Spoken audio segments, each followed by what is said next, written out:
കല്യാണത്തിന്റെ മുൻപും പിൻപുമുള്ള അന്വേഷണങ്ങൾ, വിവാഹത്തിന് വേണ്ട മറ്റു കാര്യങ്ങൾ ഞങ്ങൾ അന്വേഷിച്ചു തരും. പണം വാങ്ങിച്ച് നാട് വിട്ടുപോയ ആൾക്കാരെ ഞങ്ങൾ അന്വേഷിച്ച് കണ്ടുപിടിച്ചു തരും. നിയമപരമായ നടപടിയെടുക്കാൻ ഞങ്ങൾ സഹായിക്കും. ഞങ്ങളുടെ ഈ സേവനം ഇന്ത്യയിൽ എവിടെയാണെങ്കിലും ലഭ്യമാണ്.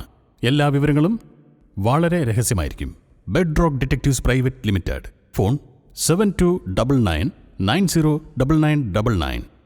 കേരളത്തിലെ ആദ്യ ഡബിൾ ഡെക്കർ ട്രെയിൻ പരീക്ഷണ ഓട്ടം വിജയകരമായി പൂർത്തിയാക്കി.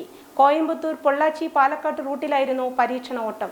Bengaluru Coimbatore Uday double decker super fast train പാലക്കാട്ടേക്ക് നീട്ടുന്നതിന്റെ ഭാഗമായുള്ള പരീക്ഷണ ഓട്ടമാണ് കഴിഞ്ഞ ദിവസം വിജയകരമായി പൂർത്തിയാക്കിയത്. കാലത്ത് 8-ന് കോയമ്പത്തൂരിൽ നിന്നും പുറപ്പെട്ട് പൊള്ളാച്ചി വഴി 11:05-ന് പാലക്കാട് ടൗൺ റെയിൽവേ സ്റ്റേഷനിലും 11:10-ന് പാലക്കാട് ജംഗ്ഷനിലുമെത്തി. 11:20-ന് പാലക്കാട്ടു നിന്നും പുറപ്പെട്ട ട്രെയിൻ 3:45-ന് കോയമ്പത്തൂരിലെത്തി. ഡബിൾ ഡെക്കർ AC കാറായ ട്രെയിനിന്റെ സ്ഥിരം സർവീസ് ഉടൻ ആരംഭിക്കുമെന്ന് അധികൃതർ അറിയിച്ചു.